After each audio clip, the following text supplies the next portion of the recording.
There are a lot of birds out here today. Anyway, here's the explanation for the Herman pass. Basically, all you're doing is you take, or for the turnover pass, you take a card from the center of the pack, and you perform the Herman pass, card sleight, while turning over the pack. Now, I'm not going to be teaching this actual sleight, but there will be a link to the Herman pass over here by Gnarly Cards, and a link to the turnover pass by Trickster AP. So after you learn those, you can come back here. Basically, here are a few tips.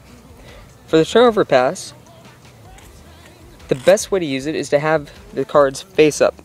Face up and have your spectator choose a card that they want, or name a card or something. And then you flip over the deck and say you're going to leave it buried in there, and you've controlled it to the top. However, I see all too many times on YouTube videos, someone takes a card from the pack, flips over, it's face down, and they perform the sleight, not really saying anything, and then they just flip it back over. And it's on top, of course, but it doesn't make any sense. Why would you just flip over a deck and then flip it over again? It doesn't make sense to me. Unless you have, like, say you take a card, and this is face down. Let's say you have the 4 of spades. You perform the sleight, and you say we're going to use the 7 of hearts. And then you take the 7 of hearts. Now you've justified flipping the deck over. So now you have their card on top and the 7 of hearts. From here you can do a color change or any other kind of, sleight that you need to. However, don't just flip the deck over and then flip it back over. Alright, now we'll get into some of the angle problems with the turn. Another thing, the reason the sleight is so powerful is that the Herman pass is moving the bottom to the top, as we've discussed. However, if you do a turnover, you're leaving the bottom on the bottom. You see what I mean? So there's a lot less movement. Because the bottom, honestly, this is how it should look, But in like really exaggerated form, this is all you're doing. You're just flipping over the 2 packs separately.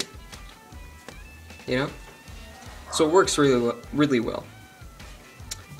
Alright, now we'll get back into it. Alright guys, the angles with the turnover pass are actually pretty good.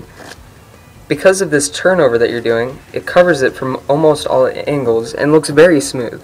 However, from straight on, you will be able to see the pack come out like that when it's perpendicular to the deck, or to the rest of the pack. So what you're going to want to do is, say someone is standing right here and right here, say in a Street Magic stand-up setting. If they're looking straight down at the deck, they can't see anything. They just can't. Because it's covered by your hand right here. Like right now, or from your right side, they can't see anything. However, from front on, they can. The way to remedy this, if you're performing it maybe in a table setting, is wrist kill down.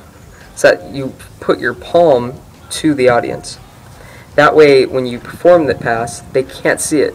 Especially if you have a really smooth pass, they can't see it at all.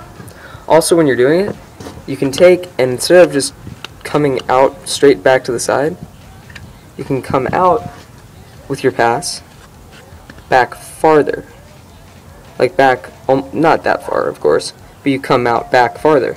So when you flip the pack over, if you look from the front, it covers it much better. So, those are the angles for the class, for the turnover pass. Thank you for watching, and have a happy Thanksgiving.